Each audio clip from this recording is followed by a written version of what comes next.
for you guys on Social Security and also some changes coming here for you guys here very, very soon that you guys need to know about. I'll give you guys the details of it here in this video.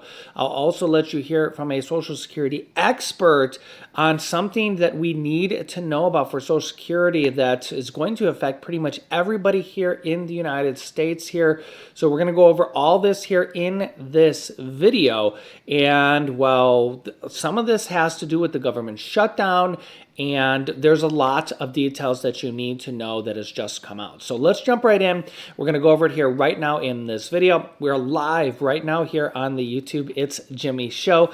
Let me know if you can see and hear me. Type yes in the chat. Let me know where you're tuning in from. You can let me know your city, state, or even your country, as we have people tuning in here from all around the globe. Don't forget to hit that like button for me here. And if you haven't yet, subscribe down below so you don't miss out on future videos.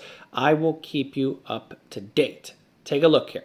Okay, first up, with the U.S. government still shut down, in a government shutdown, we're starting to have problems emerge.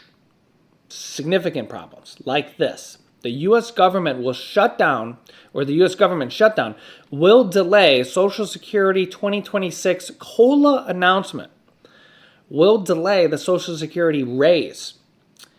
So this is a concern because, well, the government shut down, and you guys can see the details here. Millions of U.S. retirees and other Social Security recipients will have to wait for a while. We don't even know how long, because we don't know how long the government's going to be shut down. And, well, it could be a while here. Remember that the last government shutdown, which was underneath President Donald Trump in his last term, was actually the longest government shutdown ever and was 35 days. And with Democrats and Republicans fighting over health care and several issues, there doesn't seem to be a compromise on the horizon anytime soon. And the last three government shutdowns were all underneath President Donald Trump, and President Donald Trump doesn't want to seem to compromise with the Democrats, blaming everything on the Democrats, and Democrats say, well, we're not going to compromise unless you actually compromise. So right now they're at a standstill, and we're starting to see cracks emerge like this. Take a look here. Trump suggests that furloughed federal workers may not receive back pay after shutdown. This is for days they're actually working and the government is not paying them, and they're supposed to get their pay once the government comes back into effect. Trump suggests they might not actually get paid for the days they work. Union workers and Democratic lawmakers say the move would run afoul of law adopted under President Donald Trump's first term, actually. Wow. The White House signals it may try to deny back pay to furloughed federal workers. Now remember that the military is not getting paid either during this time, but yet is still working. Hundreds of thousands of furloughed federal workers may not automatically receive their back pay once the government reopens. President Donald Trump signaled on Tuesday, prompting renewed fears that the administrations might try to circumvent federal law and maximize the pain of this shutdown, potentially keeping the paychecks of hundreds of thousands of people and millions of military people potentially. The president's comments, which echoed a draft memo that has circulated at the White House, contradicted the administration's own guidance that furloughed employees would receive retroactive pay shortly after Congress strikes a deal. Following the longest shutdown in history, a 5-week closure that began underneath President Donald Trump's first term back in 2018, Congress adopted a law that guaranteed back pay for the millions of federal workers who often bear the financial brunt of funding lapses. This measure is known as the Government Employee Fair Treatment Act. And remember here that people got to pay their mortgages. They got to pay their rent. They got to pay their health care. They got to buy food. They got to buy stuff for their children. They literally still got to pay their bills. And the government is not paying them for their jobs that they're still required to show up and do. And now we're starting to see safety concerns, safety problems. Take a look here. Yeah, the government shutdown is snarling air travels. And officials say it could get worse. Because remember that air traffic controllers are federal employees. Take a look at the headlines that are starting to come out. Nashville air traffic controller tower goes dark as U.S. government shutdown continues. And that's not all. Burbank, California airport goes without air traffic controllers for hours amid government shutdown. Flying anytime soon? Might want to be concerned because, well, take a look at these headlines and who knows what airport could be next. This is literally just the quick headlines that I happen to see here. According to Flight Aware, 2,152 flights were delayed in the country, including domestic and international arrivals and flights, and 58 were canceled as of just today. And yesterday, the control tower at California's Hollywood Airport was forced to shut down for several hours due to a lack of air traffic controllers. And in Nashville's International Airport, air traffic control tower on Tuesday became the second tower to go dark amid staff shortages. The tower at the beloved Tennessee hub will shutter at 7 p.m. until midnight. The pilots wanting to fly into Nashville Airport have been told to contact Regional Air Traffic Control Center in Memphis to try to get clearance before even entering the airspace. Wow. Transportation Secretary Sean Duffy said there has been an increase in people calling in sick since the shutdown and warned that the shutdown will put a strain on air traffic controllers. And they're calling in sick because they're not getting paid. They're not getting paid. And then when you couple that with the fact that President Donald Trump and the White House is suggesting that they might not get paid at all, they might not get their back pay for what is going on, could make things even worse. Then when you couple this with the U.S. government shutdown will delay the Social Security 2026 COLA announcement, the Social Security raise, people are starting to wonder how much damage will there be. Also, this is very important for those on Medicare or for those who have loved ones that want to be, pay attention.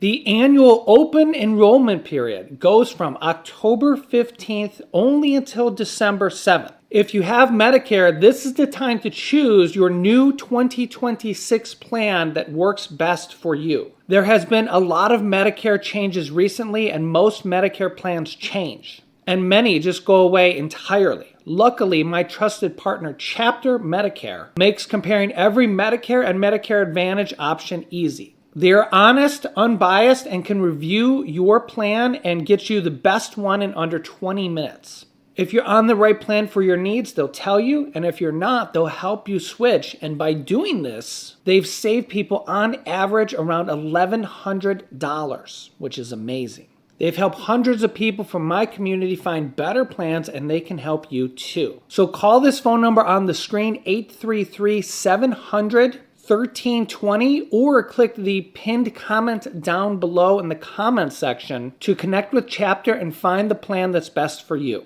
Next up, listen to the Social Security warning from the Committee for a Responsible Federal Budget President, Maya McGinnis. Take a listen here.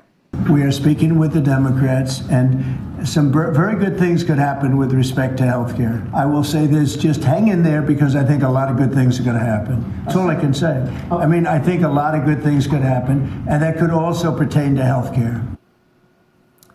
That's President Trump in the Oval Office signaling a willingness to negotiate with Democrats as the shutdown extends into day 7 this morning. The president wrote on Truth Social last night, "I'm happy to work with Democrats on their failed healthcare policies or anything else. But first, they must allow our government to reopen," a sentiment which John Thune made to me on Sunday as well. The House passed government funding bill failed again in the Senate last night by a vote of 52 to 42. Senate Majority Leader John Thune is expected to force another vote on government funding today. Joining me now is the Committee for a Responsible Federal Budget President, Maya McGinnis. Maya, good to see you. Thank you so much for being here. And you do such fine work in terms of watching our debt and spending. What do you see happening longer term as this government stays closed for business? Well, government shutdowns are never a sensible way to run the government, obviously. This leaves our government fighting while our enemies around the world, their governments are laughing at us. And it's clearly a sign of dysfunction. One of the deeper concerns is that the fight that we're having about reopening the government is not about how to fix our fiscal situation, which it occasionally has been in the past. It's actually a debate about whether to keep spending levels where they are in discretionary spending or to increase them, to spend more on healthcare, and not by paying for it, but rather by borrowing, which would add more to the national debt. So I've got two huge concerns here. Our fiscal situation is unsustainable, and our government is not able to operate in a way that is dealing with all of these challenges. And the huge level of polarizations are making these fiscal challenges even more difficult to address. So I remain deeply concerned that we can't operate right now. Right. So what do we do? I mean, the national debt is rising at an alarming rate. It is now nearing $38 trillion. As you know, that equates to more than $326,000 of debt per American taxpayer. My economists are warning of a weakening American dollar, other impact as well. Your reaction to this and the solutions that we need? You bet. We have a very serious problem, and the first step is to actually talk about it honestly. Instead of politicians promising the sun, the moon, rainbows, unicorns, all sorts of things, we need to start talking about the situation as it is. We're going to reach record levels of debt never seen in this country before in just a few years. The problems start with looking at where the growth in the budget is. The largest areas of growth come from retirement and healthcare, and disturbingly, interest on the debt, which is growing faster than any other government program. Now, the things that I'll say are the opposite of what politicians say because they're not willing to level with American people, but we have to fix Social Security. It becomes insolvent in 7 years. We need to look at reasonable things like means testing, raising the retirement age, lifting the payroll tax cap. We have to change the way the healthcare system is delivered to generate savings. And we have $25 trillion in tax breaks over the next decade. We could limit a lot of those and help start to close this gap. Yeah, it's a great point that you make, particularly about the Social Security age issue, because that seems like an easy one. It wouldn't affect the people who are very close to retirement. They're going to get what they expected. But younger people who may not even be expecting it, why not move the retirement age higher, given that we're living longer? Absolutely. It could be win-win in terms of expectations. When the program started, retirement age was 65, life expectancy was 62. So it made sense. Now the retirement age is up to 67 and life expectancy is in the 70s, 80s, 90s and growing quickly. Young people don't think they're going to get anything like you just said. So if we can lock in benefits, but you are expected to work longer, assuming that you're able to, they would come out ahead of where they think they're going to be. Nobody's touching current retirees' benefits. The AARP should stop trying to scare people and help become a part of the solution here. And we should talk about adjusting the program for the things that have changed in the way that we're all living our lives. So that's a great place to start. Everybody behind the scenes knows that it makes sense. It's just that politicians keep demagoguing it when it's a very reasonable policy. Yeah, and by the way, I have asked Frank Bisignano this same question, and it seemed to me that he was thinking about that, and that was certainly a serious contender on the table. Of course, Frank Bisignano, the head of Social Security Administration, was just promoted. Scott Bessent made him the new chief executive officer of the IRS, creating this new leadership structure and modernizing the IRS. So we wish him well on that role as well. Maya, walk us through what happens to these important agencies should we stay on this track that we're on right now, because I know that you very much pointed out that Social Security will go insolvent in 10 years, Medicare, Medicaid also in trouble. So walk us through that as we await the details of this shutdown and what happens next, Maya. Well, the interesting thing about government shutdowns now is that we are actually able to operate because we've left so many things exempt from a shutdown. If you really wanted to end shutdowns quickly, you'd actually shut down the government, and people would realize in a day or two that you can't function that way. But so many of these areas are exempt. People will still get their Social Security benefits. Most of the government will still work. I'll tell you where a big problem is going to be, though. A week from now, if members of the military do not get their paychecks, I think that's the first major pressure point. So on the 15th, those paychecks, I believe, need to go out. And if we get past there, we're looking at a much more serious shutdown. But you always have reporters trying to say all the effects of these things, and there's so few things that actually are affected. If you're going to a national park, it's terrible. But otherwise, most people don't really feel a government yet, but those paychecks would hit. Yeah, I mean, the October 15th is the likely first missed military salary payment, as you mentioned. October 20th is likely the first missed federal worker payment as well. Maya, what kind of policies do you want to see in terms of spending? Because lawmakers have been saying over and over again they want to get back to pre-COVID spending. How do you get back to pre-COVID spending when you're talking about reissuing those Obamacare subsidies, which were given out during COVID, which was an emergency moment in time? Exactly. What happens is anytime you offer a new government spending or tax cut for that matter, it is very hard to ever pull it back, even if it's supposed to be temporary, even if it's an emergency measure.